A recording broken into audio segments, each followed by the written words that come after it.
Yo, what's going on, guys? Welcome back to Bullony Basketball. This is episode 18 now. You can see my shirt. What's this weekend? It's Allstar weekend. And obviously I'm here with Johnny. How's the past 7 days been for you, Johnny? Can't complain. Getting closer to the All-Star weekend now, so excited for that. Can't wait to see what kind of show these guys are going to put out this weekend. Yeah, it should be interesting. Obviously it's in Chicago. We're Bulls fans, so obviously we're excited for that.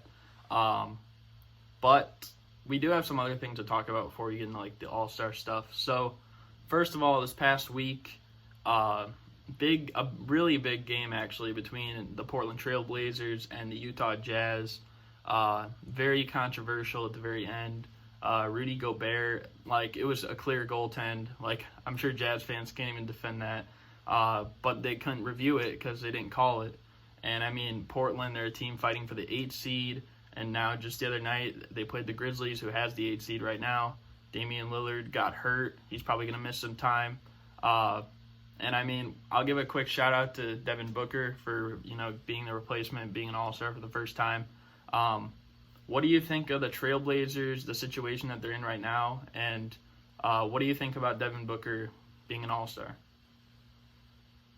I think it's kind of ridiculous that it took a Damian Lillard injury to make Booker an all-star, but regardless, he's in the game now, so that's something that's fun to watch. But with the Blazers, that's just a game that they just can't afford to lose. It's not because the Jazz are a bad team and they should have beat them, but it's just Damian Lillard's right. He said it. He said, I don't care about the refs apologizing to me, this and that. He said, we're in the fight for an 8 seed, and they took a game away from us that we could have had, and we don't have many games left. And with how it's looking right now, I don't think they're going to get the 8 seed.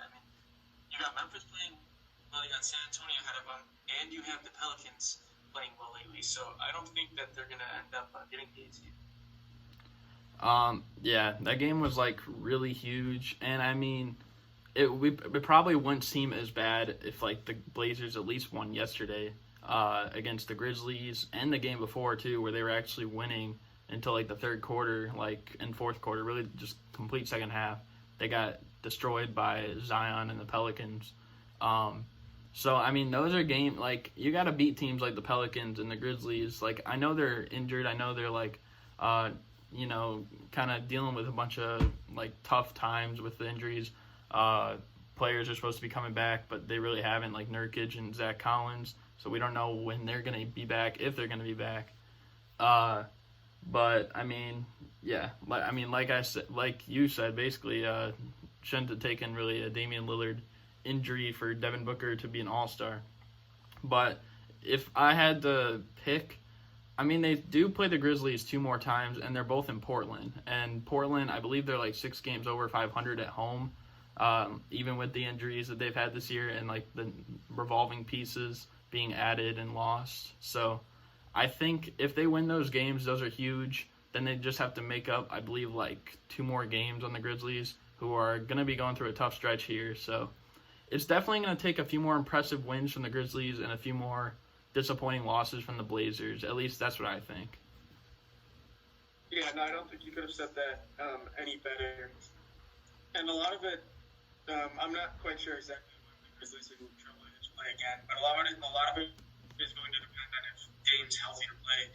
Because if Dame does miss some time in the near future, these are going to be critical games for Portland. If they can just squeak out a couple wins here, that'll be huge. Yeah, I went through I think it was the last 17 games or something like that, and I know Memphis has 13 of those 18 are against, or 13 of those 17 are against teams over 500 or the Trailblazers. And of the Trailblazers in their last 17 games, they only have 8. So during the end of the year, that's kind of an advantage for Portland. But we'll see. The Grizzlies, they've won a lot of close games that a lot of people didn't even give them a shot in, and they're playing really good right now. Ja Morant's insane, Dylan Brooks, Brandon Clark, Valanciunas, Jaren Jackson Jr. They literally all those guys are having really good seasons. So I wouldn't be surprised if they ended up with the 8th seed. I wouldn't be 100% surprised. I don't know. No, I wouldn't either. And the crazy thing is, like, for being small market team, the Grizzlies are not only playing very, very well right now, but like their future is very bright with the young players they have in. So it's kind of a dream come true if you're a Grizzlies fan. Yeah, it's definitely a surprise. But yeah, moving on to the next kind of highlight game over the past week. So obviously the Rockets, we know, are going like small ball now. They have like PJ Tucker playing center, who's like 7 inches taller than most other centers in the league. Or 7 inches shorter. Yeah, 7 inches shorter. I mean, I've seen that picture with him on stilts. Like, he might be 7 inches taller then. But, yeah, so, I mean, it's kind of tough for that. But they did have a tough loss the other day against the Utah Jazz. Bojan Bogdanovic hit his second game winner of the season. What can you expect in a matchup between these two teams, and what are you seeing from both these two teams so far? I just keep going back to the last couple playoff series when they've matched up, and Utah has just had no answer for Harden. Clearly, this is a different Rockets team. They don't have – I think a lot of the reason that they struggled with Harden was when the Rockets had Capella, because what they would do is Rubio would basically stand behind Harden, push him forward, Gobert would have to come off Capella, and then you'd get those lobs because the backside help wouldn't be able to get over to Gobert, wouldn't be able to get over and cover for Capella. But now with this, Westbrook is really starting to take off with this team. They're starting to mesh together, and they have everybody on the outside. That leaves room for Harden and or Westbrook to penetrate and kick. And so there's a lot of spacing, and what that's also going to do is that's going to keep Gobert out of the lane, which will help with those drives. So it's an interesting matchup now. I just don't know if Houston will be able to do well enough on the boards and dominate the paint. That's really the big issue. Yeah, I think if they do match up again for like the third year in a row, they're gonna like live and die by the three. Because I know you said last year, like when they had Rubio guarding James Harden, like he literally had him behind him, like forcing him in the lane so that he had to make a decision, like, am I gonna like shoot like a tough floater, or am I gonna end up like lobbing it to Capella and seeing if he can put it in? Now obviously they're not gonna have that lob option this year, so most likely the other 4 guys on offense are just gonna be on the perimeter. And I mean, then that means like either Gobert's gonna have to stay in and stop the drive, or he's gonna give up a wide open 3 or something like that. But I mean, personally, like the Houston Rockets, I know like they're going small ball, but I feel like if they were to do this maybe 2 years ago, it would even be a little bit better than now. I'm not completely bought in with how consistent their shooters are. I don't know if it's going to be able to like transpire in the playoffs. Because in a playoff series, I mean, you did mention this is a different Rockets team, but this is also a different Jazz team. I mean, Donovan Mitchell, he's in his 3rd year now. He's no longer a rookie, and he doesn't have to carry the full offensive load because you have like Bogdanovic averaging over 20 a game. Mike Conley starting to get acclimated to the team. Jordan Clarkson, which was really an amazing pickup. He's averaging like over 15 points per game with them so far. So, I mean, all these new pieces for this team who, I mean, they have people that can space the floor and they can also go inside. I mean, like, if Gobert, like, I don't know, if Gobert just, like, hangs around the paint, honestly, on offense, like, I can't see many people boxing him out that much. They would just, like, the ball would have to come their way. I think Gobert, honestly, I wouldn't be surprised if he had, like, a 20, 25 rebound game against the Rockets. I think he had 20 the last time they played. But that's besides the point. What I was going to say is Bogdanovic, to me, is the key piece. We saw it when he was with the Pacers. He's a reliable scorer. If he does nothing else, he's going to give you 20 points a game, which is big in its own. But he's also another body that they can use to defend because Rubio wasn't cutting it, and I know he's no longer there, so you have Royce O'Neal. Bogdanovic is a good second defender out there. And then even Donovan Mitchell, when he plays, not that he doesn't play defense, but when he takes on the task of guarding one of the opposing team's better players, he normally does pretty well at it. So they have a pretty good trio out there of wing defenders, which should help them out. Yeah. I mean, I definitely agree. And, like, to your point about Royce O'Neal, I think he's probably one of the more underrated defenders in the league, honestly. But, yeah, I mean, it's been like that for a little now, just because really all he does is defend. He doesn't really shoot the ball or do anything on offense, so that's kind of the only reason he's out there. Yeah. The next topic that we have, kind of about a team that's, I don't even know if we've really talked about them much as a team, really at all this year, and that's the Washington Wizards. I mean, Bradley Beal, I believe he's had like 12 straight 25-plus point games. And, I mean, the Wizards, they just overtook the Pistons and the Bulls, took over that 9 seed, and they're about 3 games back. So do you think that they could actually make the playoffs, with, a completely different team from the teams that made the playoffs in the past few years? John Wall's been hurt all year. What do you think? I don't. I just think that Orlando still has a little bit too much. Because really, outside of Beal, they don't have a go-to scorer. They don't have a go-to anything outside of Beal. At least with Orlando, they're a good defensive team. They have Vucevic. Fultz is playing well. I know without Isaac and without Aminu, they're struggling, but they still have Aaron Gordon. They still have Terrence Ross. They still have Fournier. I think Orlando's just too good of a team to squander a 3-game lead, considering that Washington would have to continue winning games. Yeah, and I mean, they don't really have a second option, but I mean, to your point, they do have one of the surprisingly good offenses in the league. I mean, their defense is atrocious, but like offensively, they've been pretty good this year. Even though like you look at their roster and it's like, oh, they got like Isaac Bonga and like Mo Wagner and like all these guys that you wouldn't even think are that important, And I mean, it's been kind of surprising. I think Bradley Beal, he's kind of been, I think, trying to like show everyone why he probably should have been an All-Star. Probably should have been right here. But I mean, I don't know. I think it definitely, I don't know if it convinces him to stay in the long run, because I mean, we'll get into something a little bit later about another topic, but I don't know.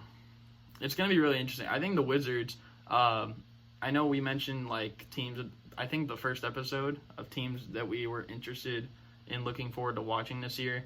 I think the Wizards will be up there like next year because, they'll be adding John Wall, assuming they still have Bradley Beal and he doesn't get traded. I know there's been rumors, but they'll definitely be an interesting team to look out for. Yeah, it'll be interesting to see if they resign Burton. Yeah, I mean, he's been pretty good for them too. So the Toronto Raptors, though, they actually just had a franchise high 15 straight wins. Now, unfortunately, it was just snapped the other day against the Nets, but 15 straight wins. This team has over 40 wins before All-Star break. And, they lost Kawhi, they lost Danny Green. What is the potential for the Raptors? Tough question. I think they can make the conference finals. And I honestly think that they could make the finals again. I know it's crazy, but we still haven't seen Giannis win a playoff series, or we haven't seen him make the finals yet. The Sixers, you never know what's happening with them. And Boston's Boston. Toronto has a fighter's chance, in my opinion. I'll say that their potential is the conference finals as well. I don't think they will even have a chance at the finals because, I mean, you look at the Bucks-Raptors series last year, and the Raptors didn't start winning games until Kawhi guarded Giannis. Now there's no Kawhi. So, I mean, you take that out of the equation, I don't really see it happening. And now, I mean, if they get the right matchups, they're the 2 seed right now, so they'll face off against the Nets. And I don't know if I've said this on here before, but I mean, I've thought for the past like 2 months now that whoever gets the 2 seed, like that's a good spot to be in. I mean, not just because you're the next best record or whatever, get home court advantage, but because like 3 through 6, that's going to be tough. Like the teams that lose those matchups, no matter if it's the Heat, the Celtics, the Pacers, Sixers, like that's going to be a disappointing season for any of those teams. So if the Raptors can avoid that in the first round, and then they have to play a team like the Celtics or the Pacers or something like that, and they just played the Nets, so maybe it wasn't that bad, they could get to the conference finals. But personally, against the Bucks, I don't think they'll have an answer for Giannis, especially when the Bucks look even more motivated this year than last year.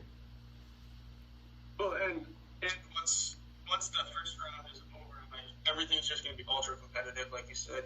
And 1 through 6 are just very good teams. So those last 4 teams standing, those are going to be some very good series to watch. Yeah, and I mean, I think they've distanced themselves from the Celtics by like 3.5, 4 games now, or something around there. But that's important because, I mean, you would rather play a team like the Nets who, I mean, we don't even know, like Kyrie is injured again, so we don't even know if he'll be back like at all this year. He could, but I mean, ultimately a team with just Kyrie Irving, I don't know if that's enough at all to win more than, I mean, if he's having a great series, maybe 2 games. But, yeah, I think that's important to get that 2 seed. But, yeah, those are just our thoughts on that. I mean, so Toronto has 2 games right now on Boston. It looks like 3 through 6 in the Eastern Conference is up for grabs. But it looks like Brooklyn or Orlando, Washington are going to be that 7-8 seed. So the difference between being the 2 and the 3 seed is the difference between playing a team like Brooklyn or a team like Philly or Indiana in the first round. And so that's why being the 2 seed is so big. Yeah, 100% I agree, like literally with everything you said. So the next thing we have here is pretty interesting. So I guess there was a report that Brian Windhorst from ESPN just said that I guess someone is requesting a trade to Miami after the season. I guess he knows who it is, but I guess the player's anonymous. Now, I mean, we don't know. Like, people can obviously change their mind, so whoever the player is, maybe they don't want to go to Miami in like 3 or 4 months or whatever.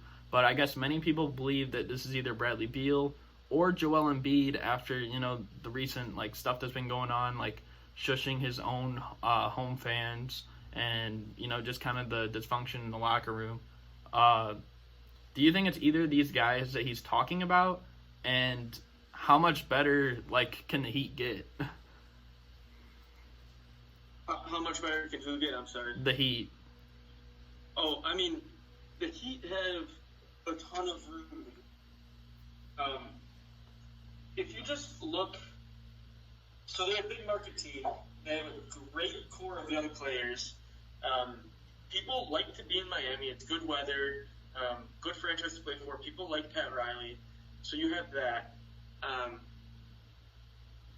it's just a matter of, do the Heat want to keep building with what they have, or are they willing to part with some of their young pieces and some draft picks and go out and get another star, whether that be Embiid, whether that be Bradley Beal? So they have room to do something. It's just a matter of which direction they want to go. And honestly, I think that they're going to, if they have the ability to get another big name there with Jimmy Butler, I have a feeling that they're willing to pull the trigger. Yeah. In my opinion, I don't know. I don't think it's Bradley Beal. Could potentially be Joel Embiid, but I don't know. But yeah, like you said, they have a ton of pieces like Kendrick Nunn, Tyler Hero, Duncan Robinson. Now, of course, like if they're getting a guy like Embiid, they probably wouldn't want to trade all those guys away for him because then you'd have no guards. But maybe a Bradley Beal, like for that. It would be very interesting if they were somehow able to keep Bam Adebayo. And I mean, I don't know how that would work really with Embiid. With Bradley Beal, it would probably work pretty fine. But I'm trying to think of like other guys that it could be, and I don't really know who the biggest like names on the market would be that could possibly go to the Heat. I mean, DeMar DeRozan, there's Kevin Love, but I don't know how well those guys would actually fit in Miami. I'm thinking possibly, I know they were linked to him a bit, Drew Holiday, but I mean, after with what happened with the whole Instagram scuffle and whatnot, like Joel Embiid seems like it's a possible name to keep an eye out for. Yeah, and that's kind of a good assumption to like say Drew Holiday, because I mean Iggy just got traded there, and you know he was Iguodala's teammate for like 3 years to start his career. So I mean maybe he wants to go back because of that, and also because of the fact that like Jimmy Butler kind of plays in the same style that Drew Holiday does. I feel like he would be a good fit under Pat Riley type of system. So yeah, that's kind of a good prediction. Yeah, that's just kind of where I would land at the moment. Yeah. So, I mean, we kind of got through the big topics throughout this week. So now we're going to do our daily picks, and you're probably wondering, like, there's no games this week, but this is the All-Star edition. So we're going to pick who we think are going to win all the All-Star stuff, maybe throw in, like, some of the MVPs for the games or whatever. So this one's not really too much, like, really NBA related, but the celebrity game, Stephen A. Smith against Michael Wilbon's team. Who do you have winning that, and do you have like a specific MVP like determined? I'm gonna go with Stephen A's team, and I'm gonna go with Chance as MVP. That's a good prediction. I'm also gonna go with Stephen A's team. I mean, like you said, Chance is a good chance, literally, no pun intended, but he has a good opportunity to win it. I would say Quavo, but I mean, he did win it before. It's really tough, but I think I'm also probably going to go with Chance, honestly. Fair enough. Quavo is a good hooper, though. What did you say? I said Quavo is a good hooper. I've seen him. I've seen some of his pickup game highlights. He can play. Yeah, I think he's been in it the past 2 years as well. So, I mean, if he does win it, like, who knows? Maybe he could go for 4 total MVPs like Kevin Hart.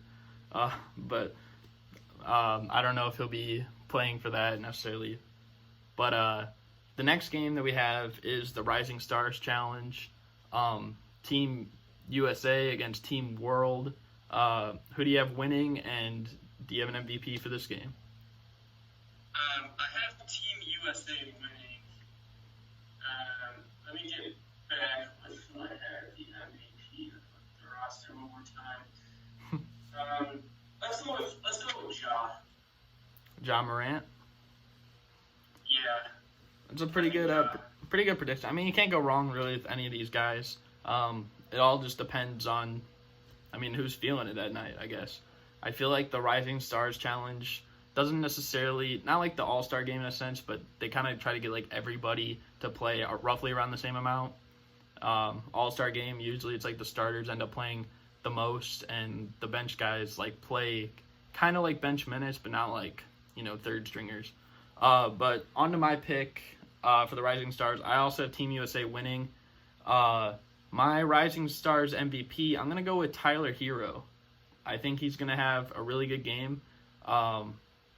Yeah, and this is going to be a bold prediction, but I say he makes 6 threes. I think he'll make 6 threes in a Rising Stars game. I like that. And just a quick disclaimer to everybody watching, there's really no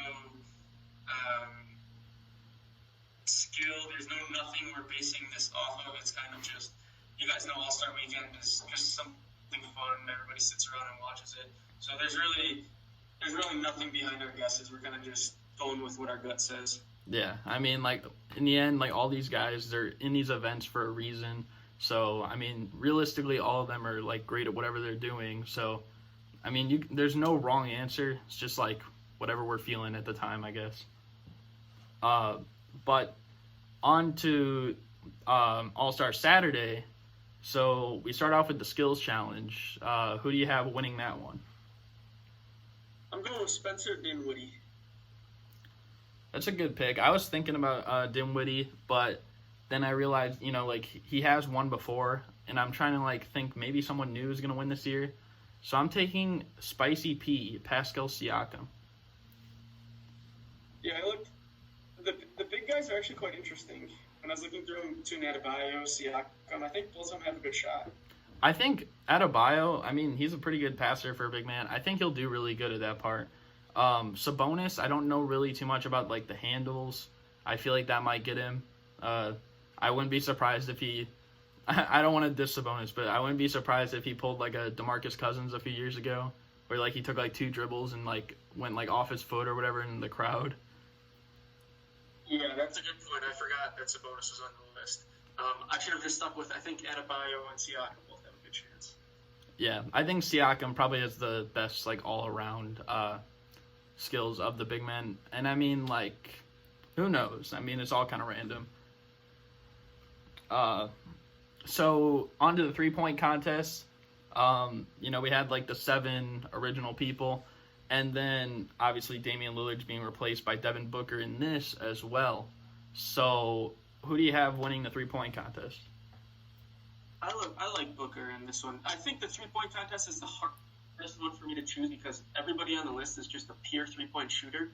But I'm going to go with Booker. Yeah. He has won before, so he could end up winning 2. I'm going to go with... and I'm gonna say this, and I'm gonna come off as a Heat fan or something. I'm gonna go with Duncan Robinson.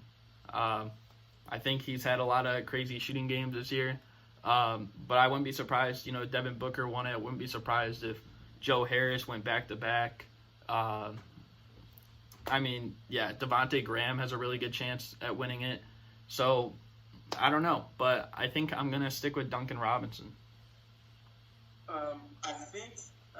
Yes, a lot of people are going to think you're a Heat fan, so let's hear who your dunk contest champ is. My dunk contest champion? Well, just to get it out of the way, I'm not picking Derrick Jones Jr. Actually, I was really tempted to pick Pat Connaughton. I think he'll do better than a lot of people are giving him credit for, but ultimately I'm going to go with Aaron Gordon. I think he really wants to, win one. I know he said this is his last one as well, so I'm sure he wants to get a dunk contest championship, which he probably deserved in 2016, or probably one of the best losers in a sense, the most deserving person that lost a dunk contest. So I think he's gonna come out to get this one this year. I guess that was a bad transition then, but I am going with Derrick Jones. You got Derrick Jones Jr.? Yeah, his hops are just unreal. I think he's going to do a lot of cool things that people wouldn't think of and that people wouldn't really think are possible. I don't know what those things are going to be, but I know he's going to do something that is just going to leave everybody in amazement. It's just about execution, on the dunks. Because I remember when he was in it last time, he had crazy dunks. It was just if I remember, he missed a lot of them. So, usually the people, judging often, take back your score because of that. But, who knows? Yeah. And, obviously, the last one, the big prize of the weekend, the All-Star Game. Team LeBron against Team Giannis. Who's winning and who's the MVP? I'm going to go with Team LeBron winning. I'm going to go his actual teammate AD taking home MVP in his hometown of Chicago. That's literally the exact team and reason I had Anthony Davis winning it. I wouldn't be surprised, though, if LeBron tried to go for it, because I believe he's one short of Jordan, I believe, for Finals MVP, or not Finals MVP, All-Star Game MVPs.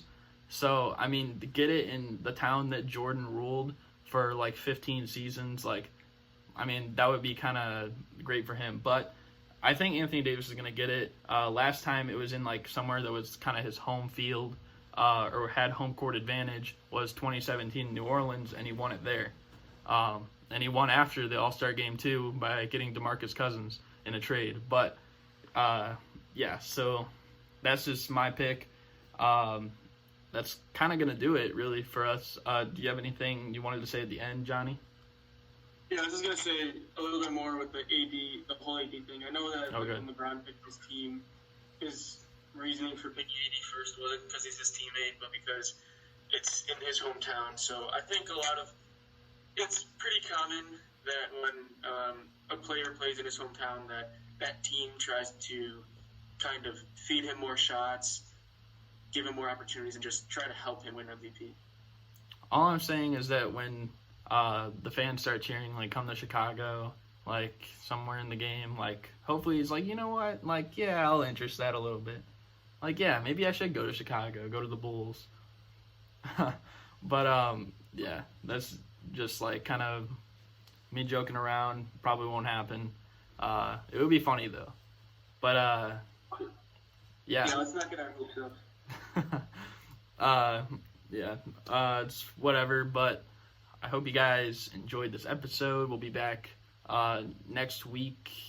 There won't be really any games, like, since then. There's games tonight, obviously, but we already picked those last week. But, yeah, hope you guys enjoyed, and we're out. Peace. Peace.